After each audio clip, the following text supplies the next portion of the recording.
You can start recording. All right. Okay. All right. Welcome, guys. Welcome back. It's been a little bit, but we are on part four now of our bonus soft tissue series. We got some neoplasms to look at. This, if you're following along your Who book, we skipped over a couple of the chapters because they're longer and I don't have as much time. We skipped over to pericytic slash perivascular. That's what we're going to talk about today, and we'll come back to those as we go along. Um, as usual, just a reminder, obviously that BST approach, we're still going to approach these cases from the exact same way we've been talking about before. Remember, line of differentiation, which kind of you're talking about the cell type generally, and morphologic archetype, you're talking about grouping these tumors into various morphologies, and they may be variably useful in different contexts, right? But either way, we'll look at both. And we're going to really, again, focus on developing criterion so that you don't get bogged down on the extra fluff. And lastly, nothing likes to behave correctly in pathology. So just keep that in mind. All right, so here's the general approach I would say to these pericytic, so-called pericytic or perivascular tumors to start with, and then we'll go into the tumor examples. Okay, so tumors that essentially what a pericytic tumor is, or a perivascular type tumor, are tumors that arise from perivascular type muscular cells or pericytes. What that means essentially is a pericyte is basically a structural cell that kind of underlies the endothelial cells of small capillaries. Um, and you might think of like structural cells in like the renal parenchyma, for example, in the kidney, in the glomeruli, right? So there are these like little podocytes with the surrounding structures there that aid in that kind of keep those glomerular like vascular structures in the right shape. You see those throughout the capillaries throughout your entire body, essentially, right? So, and then in larger vessels that have muscular walls, there some have we have these sort of like perivascular muscular cells that provide structure for our vessels too. So we're talking about tumors that kind of arise from that apparatus, and luckily for us, it's a pretty small category of tumors. There's probably a bunch out there that have been described with like pericytic differentiation here or there. It's kind of all a bit of a bit wishy-washy at times, but generally there's really only a few types of tumors, so it's fairly straightforward. Think of this as these types of tumors as a combination of proliferating cells, and these cells often are kind of myogenic in nature. They have some sort of myeloid phenotype because they're perivascular muscular cells, and they're proliferating in association with proliferating vessels. So the two are kind of coming together, right? Not just a proliferating smooth muscle tumor, but it's the spindle cell tumors or spindle cell proliferation along with the vascular proliferation. The major differentials, of course, in these contexts then are smooth muscle tumors. They're very commonly kind of may look very similar, maybe lacking the same sort of association with vascularity. Sometimes myofibroblastic tumors, and as well as vascular tumors. These things will, as you might imagine, that there's a vascular proliferation, right? And then occasionally you'll get reactive changes that happen around some vascular lesions, or in some situations where you'll get this almost like pericytic type hyperplastic changes, where you get these sort of weird reactive spindle cells that can happen around blood vessels. So that makes up the bulk of the sort of differential for these types of tumors. All right. Okay, so all that said, let's go ahead and get into the slides here. Let me go ahead and start opening this first one. Woo. Hey. Let's do it. Hey, Lacey, what's up? All right, so let's go ahead and move this over. Okay, so who wants to get started here? Again, we'll start with the usual way we approach these. We'll talk about our border circumscription first, and I guess pretty straightforward to point out this is a lesion here. When we can talk about where this lesion was later on. But what do you think about the circumscription? Yeah, it looks like a well circumscribed lesion. Mhm. Yeah. Agree. Yeah, work well circumscribed. Agreed. Okay. All right. So let's go ahead and talk about architecture and cytology as well. What's going on here? It looks kind of multinodular Mhm. with these nests. What's striking me is that the cells are monotonous. They look round, and it seems like they are radiating off of the blood vessels, especially in these areas here, kind of And- perpendicular to the lumen of the blood vessel. okay. So you have these nice round cells here. That's true. Hmm. They're kind of around these blood vessels, essentially. They kind of cuff around the blood vessels. Okay, fair enough. There's quite a vascular tumor, as you can imagine Hmm. right here. And but overall, kind of almost like a sheet-like architecture. Just Yeah. you know, what else do you notice about these cells here, by the way, when you look at this and you see each individual cell here, right? What do you Like notice? round, centrally no located nuclei. Yeah, nucleus is centralized. That's true. And does this have a very um, distinct cell borders or a more syncytial appearance? Yeah, I'd say distinct. They look distinct, yeah. No, pretty distinct cell borders. It's true. So these are all classic features that we might take a look at. I suppose I'll keep moving around here a little bit just to get everybody a chance to have seen this tumor. Okay, all right. Let's talk about our differential here. So what are we thinking?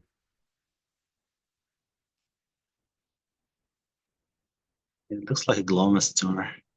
Glomus tumor. Okay, It good. does look like a glomus tumor, yeah. It does look like a glomus tumor. Okay, so we can get into the specifics of glomus tumor in a moment, but let's do one other challenge here.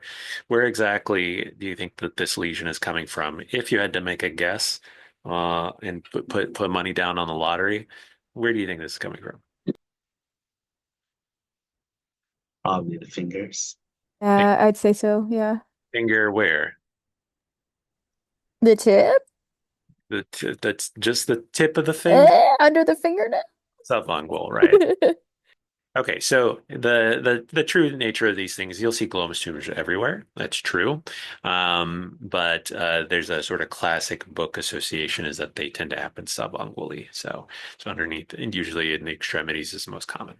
All right. Okay. What do you want to, how would you prove it if you wanted to prove it? I'd do SMA would be diffusely positive. SMA, right? SMA is diffusely positive. Okay. Any other stains that you know of? Maybe calponin. Component can be, yeah, yeah. So any of the muscular markers can be. Yeah, usually Desmond and stuff are not usually not that positive. HCal can be positive sometimes. But any other ones? I don't know any others, I don't think. Yeah. All right. So a old stain, actually, a very old stain, Mm. is actually a special stain. It's called collagen 4. So these tumors often show what's called pericellular collagen 4 deposition. So just a very old stain that can be useful on rare occasions, but most of the time you don't need anything like that. And then with this morphology, what other entities can you like think of for differential diagnosis? Well, it's a good question, right? So it depends. Often it depends on the look. It can be a lookalike for a lot of things depending on location. So let's say I said they can happen anywhere, right? So the GI tract is not that uncommon. Let's say you see something like this in the GI tract. What's your first thought? You know, Epithelioid just It's gist. not ugly enough for epithelioid chest. You can think about gist, right? Certainly, usually it's a little different for gist, but the big question tends to be neuroendocrine tumors, right? I mean, Oh, yeah, I can see big that. round cells, right? So there are certain different kinds of tumors that may play out. Let's say, I mean, if you have this in the head and neck, in the sinuses, or around the olfactory bulb, there's lots of places where a round kind of like a round tumor like this could show some different differentials, right? In the soft tissues, there's really the only other differentials are the pericytic lesions that we're talking about today. So, all right, excellent. Okay, great job. Let's move to the slides and we'll talk some more about this guy here. Okay, so true enough, that's glomus tumor. Okay, glomus tumors usually are benign. So we'll say most of them are benign. Not always.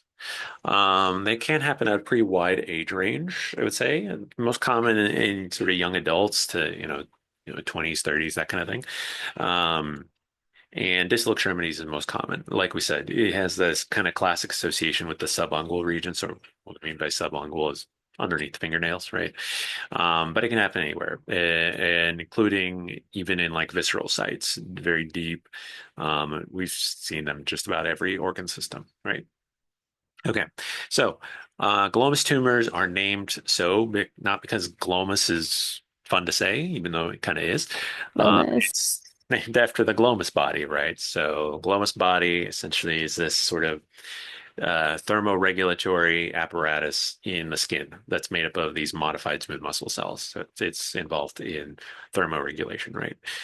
It's not a fake thing. It actually exists. Here's a picture of one, right?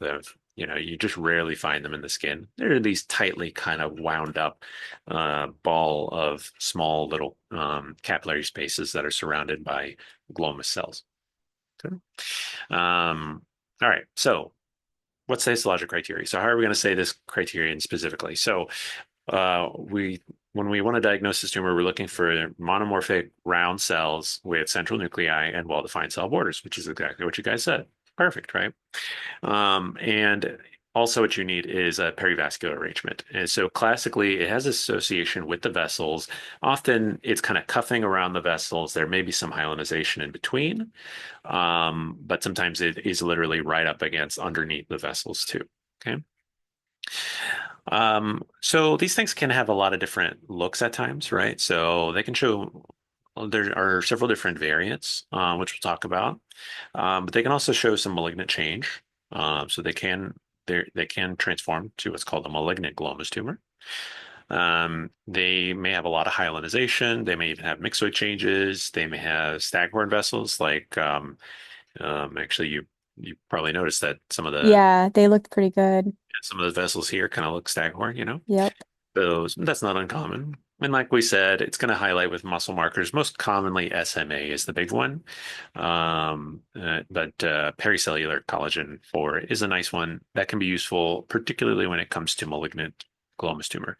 Um, SMA, sometimes malignant glomus tumors will be hard to tell that they're glomus tumors, obviously. So SMA and collagen 4 can be useful. Okay, molecular. We don't generally do molecular for these most of the time, but there are some interesting molecular findings with Glomus, namely rearrangements of the Notch gene, Notch 1, 2, or 3, and then occasionally some of them are BRAF mutated. What's up, Lacey?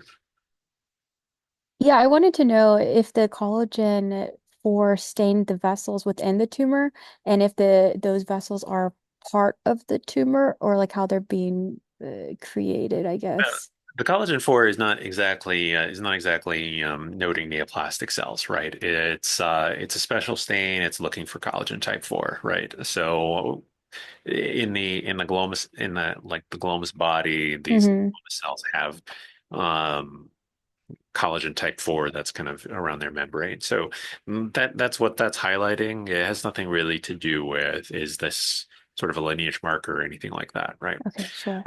So the vessels themselves, the endothelial cells are not neoplastic, right? It's just Okay. they're coming along with the Okay.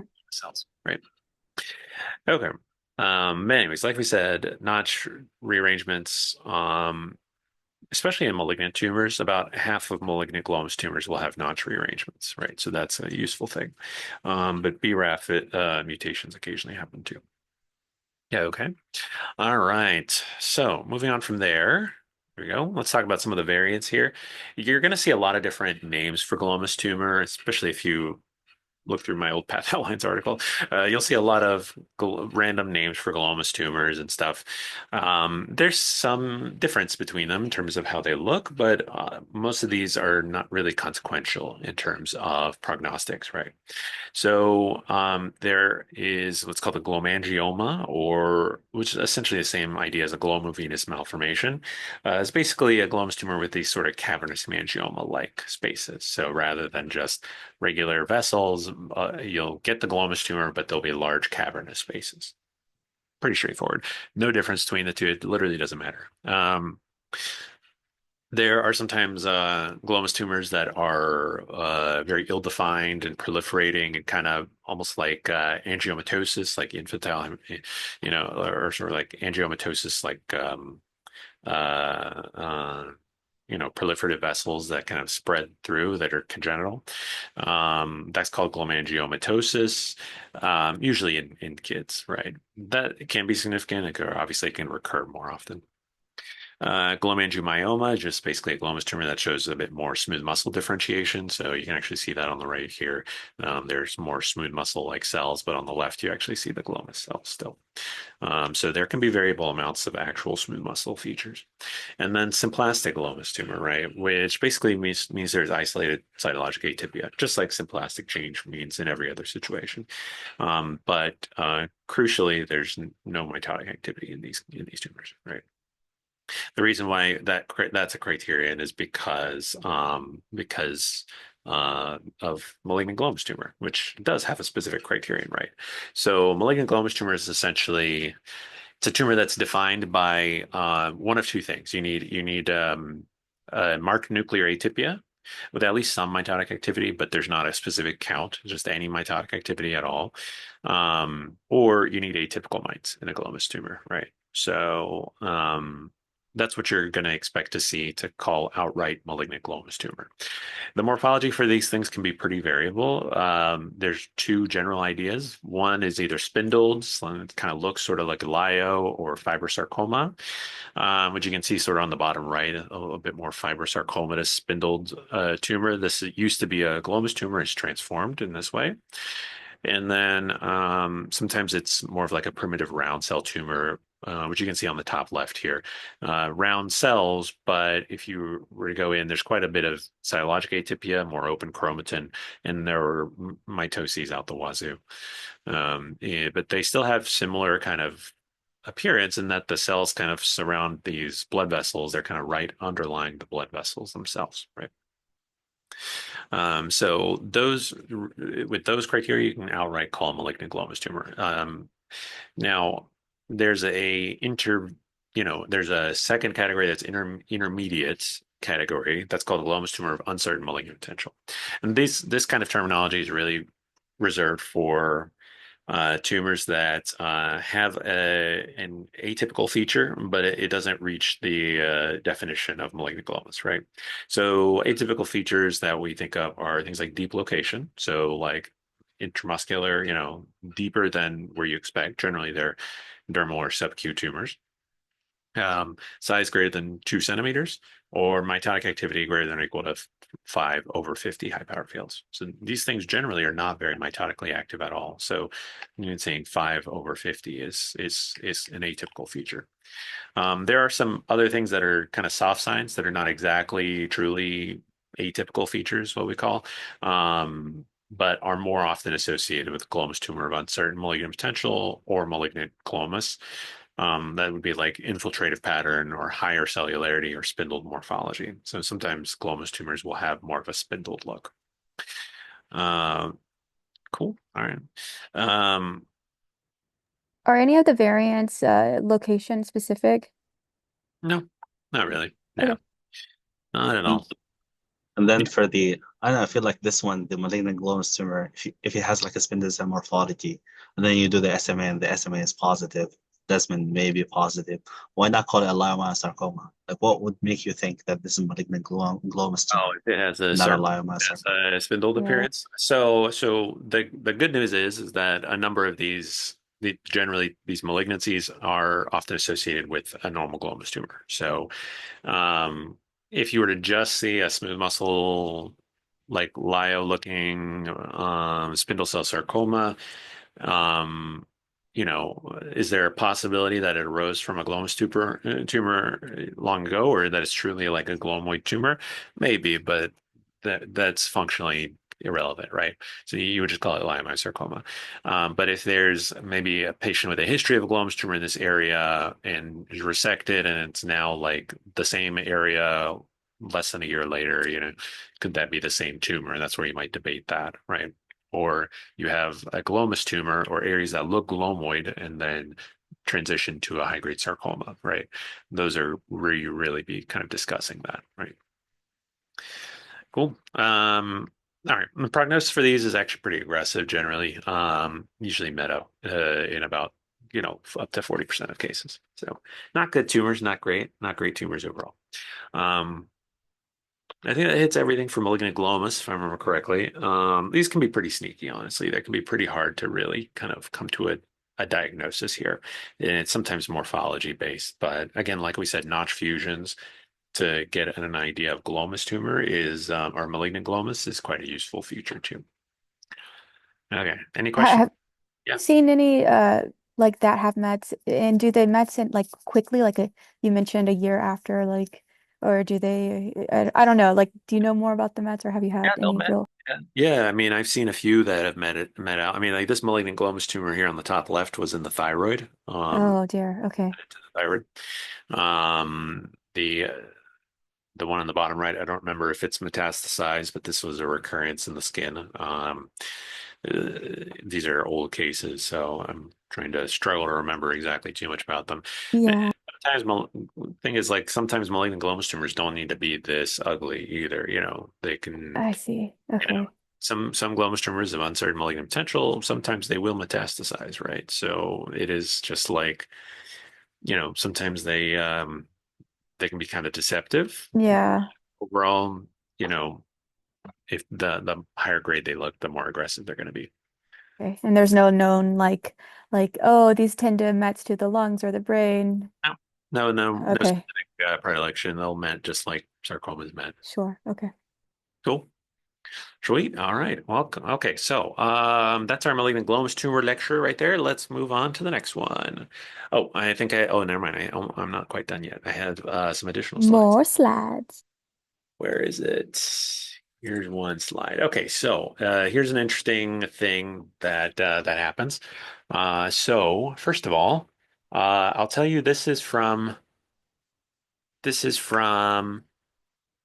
a pilonidal cyst excision. Okay. Okay, so got your pilonidal cyst, you Yep. know, Yep. skin and all that stuff, the usual. Yep. And then you go through it and you look around and you see this. Oh yeah. What's this? Oh, like It's one of those little bodies, maybe. Glomus yes, body. Glomus body, well, it's a little bit more than that, right? It's solid, Yeah. right? See these solid features. It's not just vascular proliferation. Yeah. No, no, isn't no. this like a remnant, Glomus coccygeum? Yeah, exactly. This is a remnant structure. So this is a developmental remnant. It's called Glomus coccygeum, right? So it's Nice. actually not uncommon to see these in any sort of coccygeal excisions or sometimes for pilonidal cysts, in that general area, right? Yeah. So that's not an uncommon thing to see, actually. That's Glomus coccygeum. So it's like a normal anatomic vestigial structure, basically, and it rises in and around the coccyx. Described way back when in like the 1800s by this guy named Luschka. Eventually, it was determined later to be made up of glomus cells, so kind of an incidental finding. So just a little fun thing. Yeah, that's fun. All right. Okay, so moving on now. Number two. Let's go number two. Here is the next one. Okay, let's see. You guys want to describe what we're seeing here? I guess this is the entire thing, basically. The tumor is the whole section. So let's take a look at this. What do you Yeah. guys think? There's like a hypercellular area. Yeah, I guess you're zooming into now.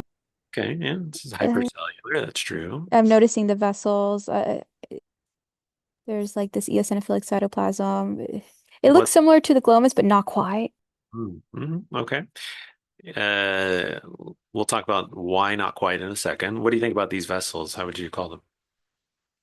What kind of shape? Yeah, they're like irregularly shaped, and some of them even have like some outpouchings of some endothelial cells. It's kind of reminding me of, in some areas, a Mason's tumor, but maybe Looks Staghorn. like, yeah, Staghorn. Yeah. Staghorn. Yeah, okay, I agree. I agree. All right, so variably sized staghorn vessels. Okay, so let's go into the actual cells and talk a little bit about why you think it's not glomus tumor. Yeah, so I don't think it's glomus tumor because, as we mentioned, the glomus tumor cells had the centrally located nuclei with the well-defined cell borders. And these, though some of them are circular round nuclei, they're certainly of various sizes and shapes. Some kind of look like potatoes. Right. Some have are Atopic. Yeah. yeah. And I certainly don't see the well-defined cell borders. Right, There's exactly. also the spindle cell component that looks kind of more elongated within it.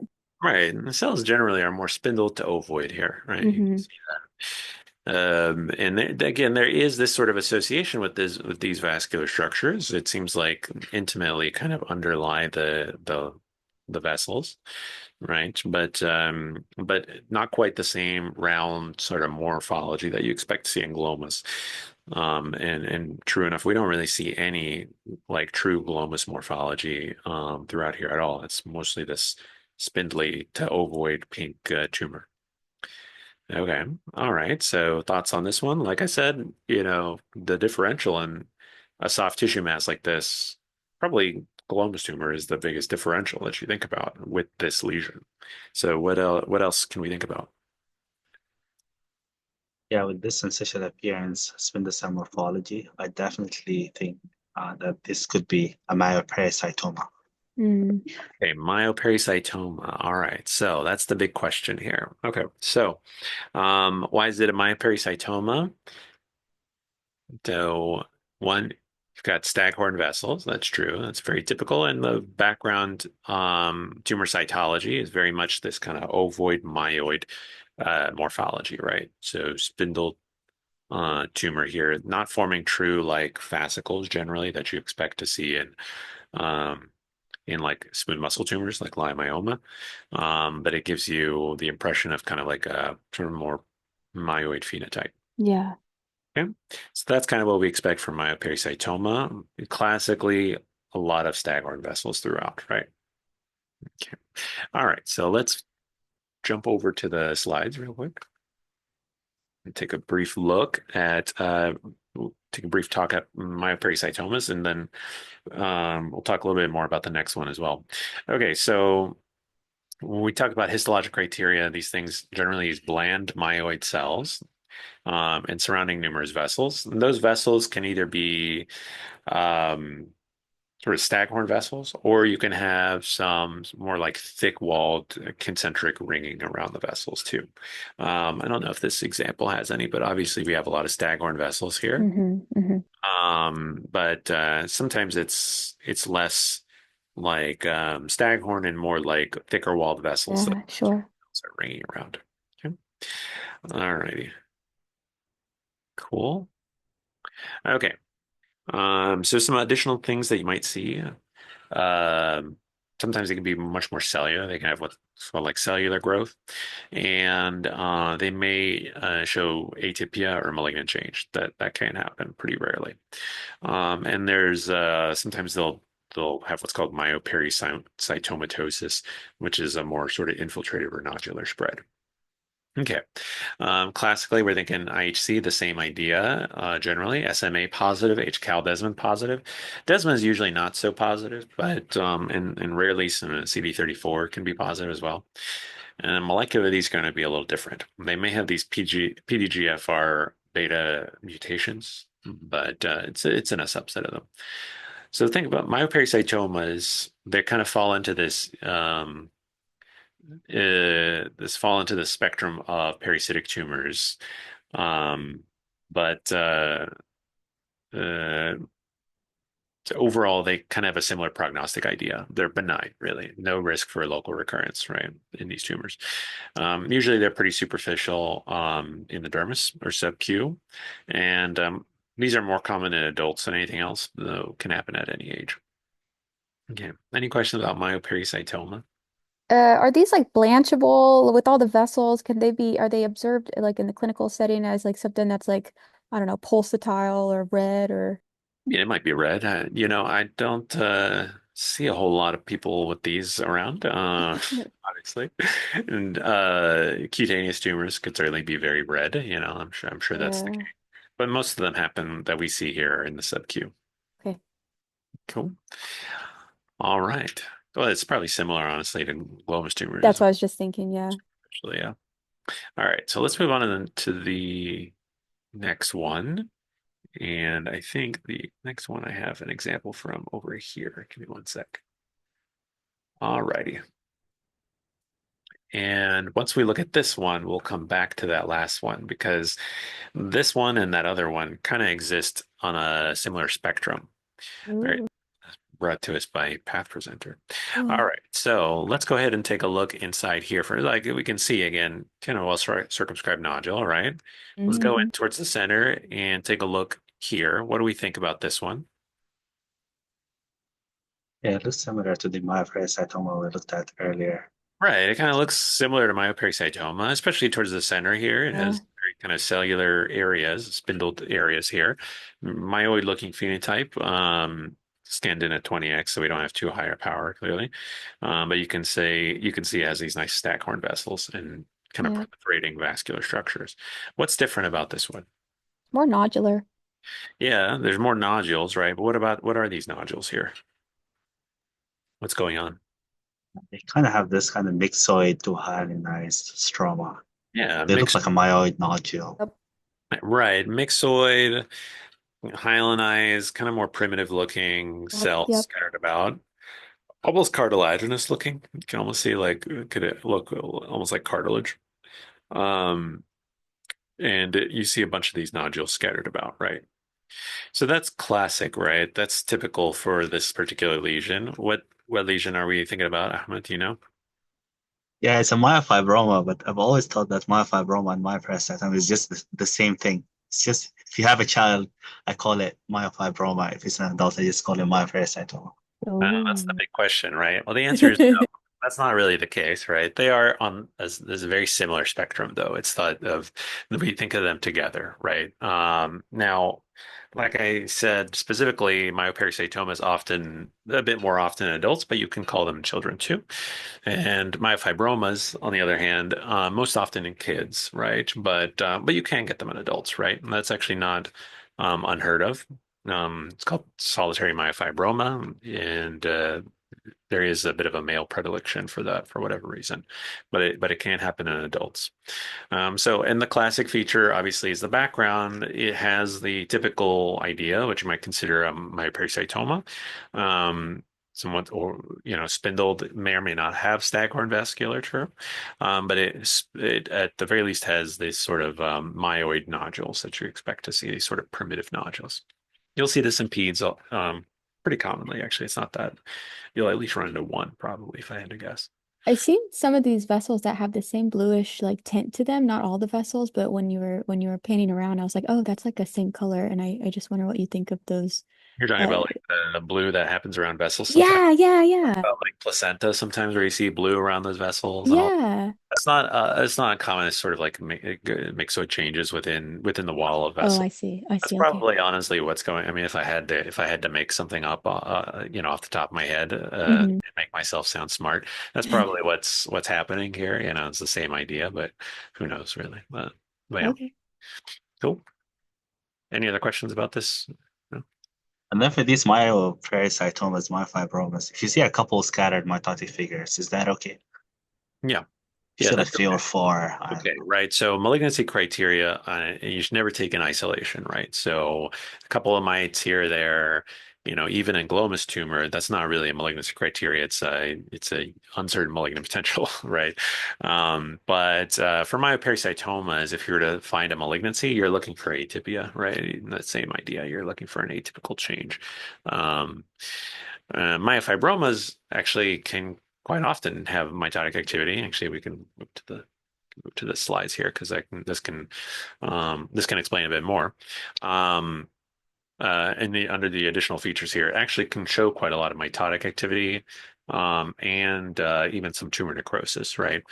Particularly in what we call the cellular variants, which we'll talk about in a second. So myofibromas, we think it's on the spectrum with myopericytoma. So these actually kind of arise in the same context most of the time. Um, and they often have very overlapping morphologic features, right? So that's why we kind of think of them together. They're benign tumors, basically. And again, more common in kids younger than 2 years old. In fact, they can even be congenital, although it can happen in adults too. No problems there.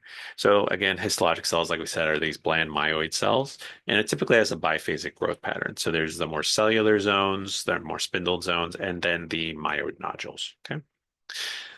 In those cellular zones, they can have staghorn vessels, and sometimes those are zonated.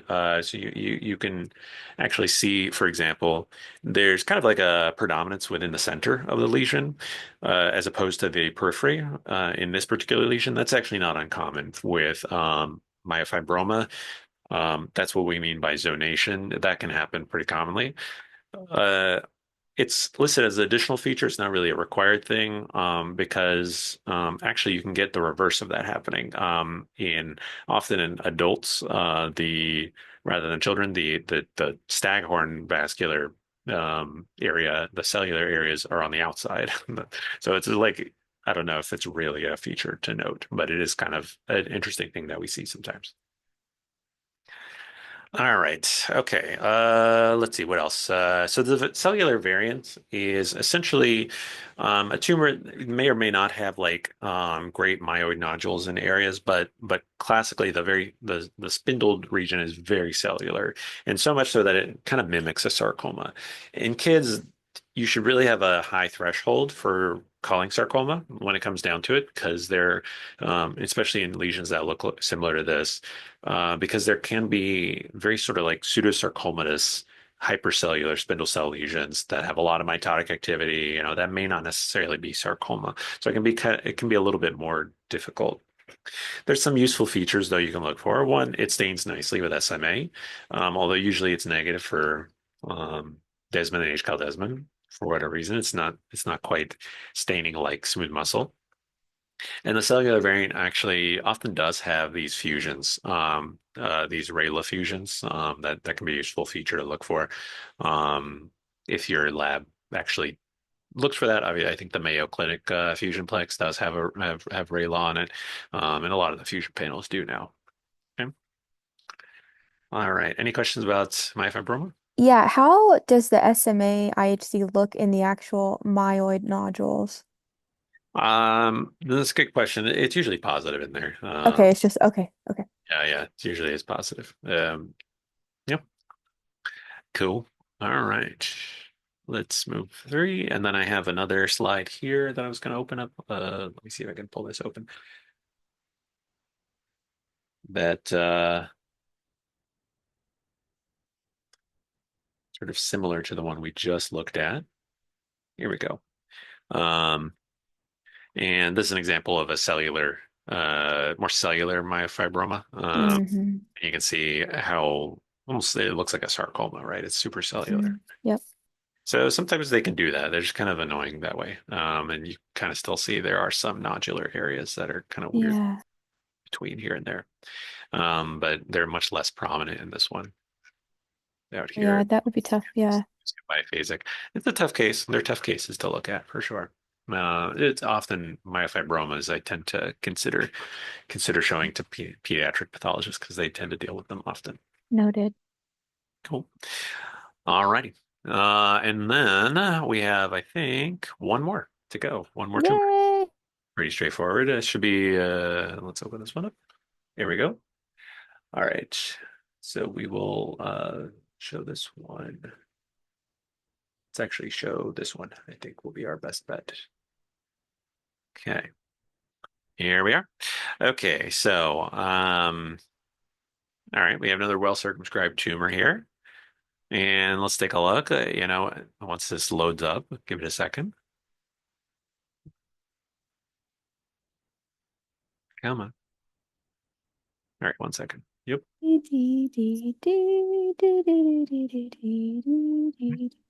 All right. Let's see. Here, we'll give that time to load by opening up the other one real quick.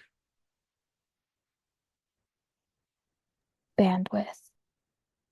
I don't think that's the issue. I think That was a question I had today. I think the answer was bandwidth. Might be running into an aperio issue, actually. Ew. Here, let's open it on Edge. Maybe that'll help. Edge. The Edge browser. Everyone's favorite browser. No, mine is Internet Explorer. It's okay. Internet Explorer. The old Netscape Navigator. Yep. All right. Running Windows 95 over here. Clearly, I don't know if you'll be able to edit this out. Fortunately, Slide Manager is actually dying right now. Looks like. Give it a second. Okay, there we go. Oh, well, never mind.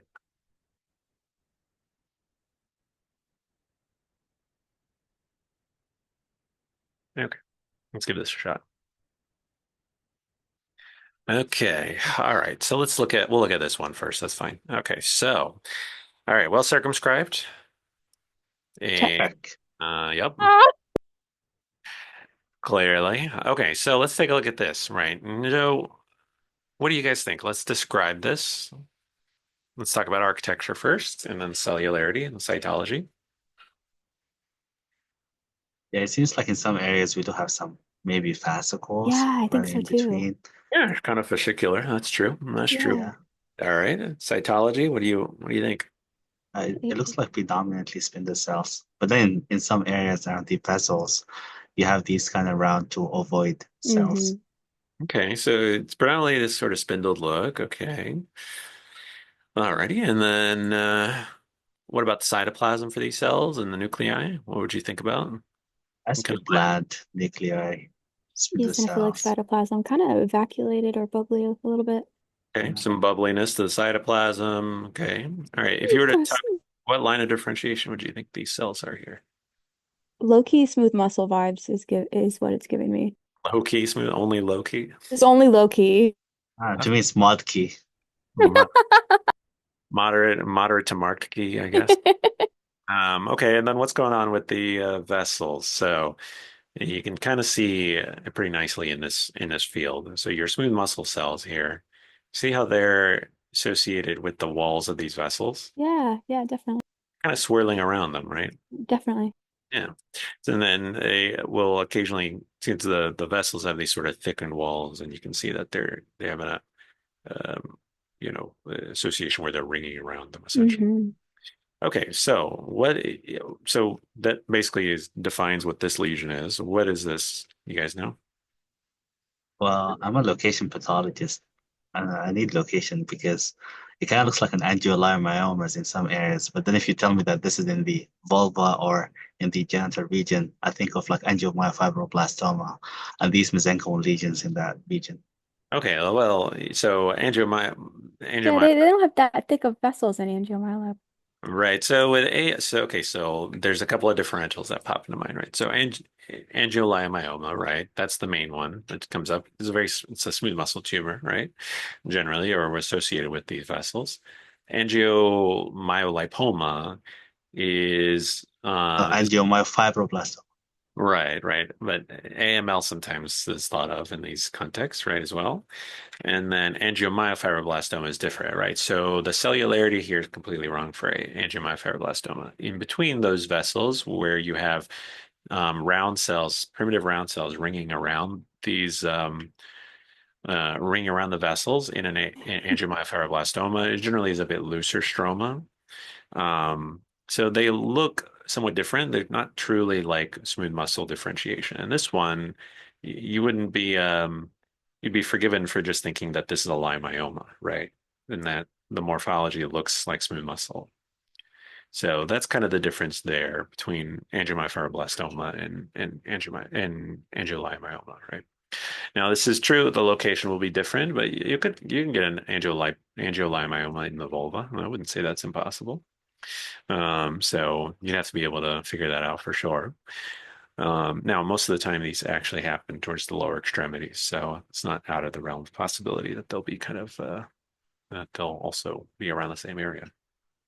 Okay, all righty. So Angioleiomyoma, that's one option here, and that is indeed what this is. This is the last, it is indeed the last it's the last of our pericytic slash perivascular tumors. Now, before we move on to the slides, I'll show you there's a couple of different looks for this. There's the so-called like venous look, which has these thick-walled vessels that the cells kind of wrap around, right? Mm. There's also let me see if I have oh, sorry. Let me see if I have a another one example here. This one, you see that's not exactly thick-walled. Instead, it's has these tiny little slit-like vessels. Oh, yeah. Instead, it looks almost exactly like leiomyoma, but just a lot of these slit-like vessels. Yeah.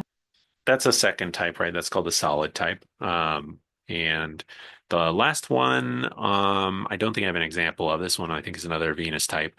Again, you see that nice ringing around, but it Mm. looked more like this, more dilated vascular spaces, and it's called the cavernous type. It looks more like cavernous Mm. meningioma, right? So those types, there's no difference between them, right? There's no special like different, like more like prognostic difference, Sure. but just be aware it can look a little different for each one. Okay, angioleiomyomas, right? So they're benign. Recurrence for these is pretty extremely rare, basically. Usually these things are sub-Q. They're well-circumscribed nodules, almost always in the lower extremities, although in the head and neck is the second most common site.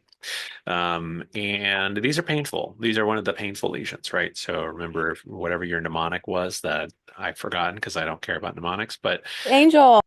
is it angel? Is that the one? Blue angel. Blue angel. The pain, one of the painful lesions, right? So it is one of these that can be painful. About half of the time, it's painful. But so that's another common finding. Small, like lower extremity lesion that's painful. It's thought to arise from vascular smooth muscle cells, like other pericytic tumors, rather than just a leiomyoma. Okay, so histologic criteria, like we said, is smooth muscle, right? Smooth muscle cells, no atypia, right? Because otherwise you'll be thinking about leiomyosarcoma. And it has a generally concentric growth around vascular channels, right? So we described the differences between the solid, venous, or cavernous types. There can be some plastic changes, and annoyingly, some of these tumors can actually have adipocytic metaplasia. So if you're wondering about the angiomyolipoma versus the Uh, myoma, it is a possibility that you can get some fat in there. Good news for us is that these things are not HMB and melanate positive, right? So it's very straightforward. There's nothing specific for molecular. You really don't need a whole lot here. They're fairly straightforward when you see them. They're very common. So keep in mind angioleiomyoma. Sometimes people call them vascular leiomyomas. Same idea, right? But they're not traditional leiomyoma, right? Okay, any questions about leiomyoma or angioleiomyomas? Do these confused with myopericytomas sometimes, or are they like easy to distinguish in day-to-day clinical? Yeah, I mean that's again, these are in the same sort of category, so they can sometimes have overlapping features. But remember, these cells are true smooth muscle cells. Like you really see they look like smooth muscle, right? As opposed to I suppose things like myofibromas and myopericytomas, they're more primitive looking myeloid cells. They have more ovoid look and less kind of bright pink cytoplasm, right? That you expect when you are looking for angioleiomyoma. So that's why there's almost this spectrum of sort of more primitive or specialized myeloid differentiation to outright smooth muscle differentiation. And that's why these things kind of can look sometimes like myofibroblastic tumors. They can sometimes look like smooth muscle tumors. There's that kind of whole spectrum that happens. Cool. All righty. Okay. So I think that about covers. Let me see. Yep, that is literally the end of my PowerPoint. no. Obviously, you boards takers are going to get back studying, but Yep. but of course, if you have any questions, feel free to reach out. I'll be around. Thank you so much. What a nice session. All right, guys. All Thank right. you. See you later. Thank you. Thanks. Bye.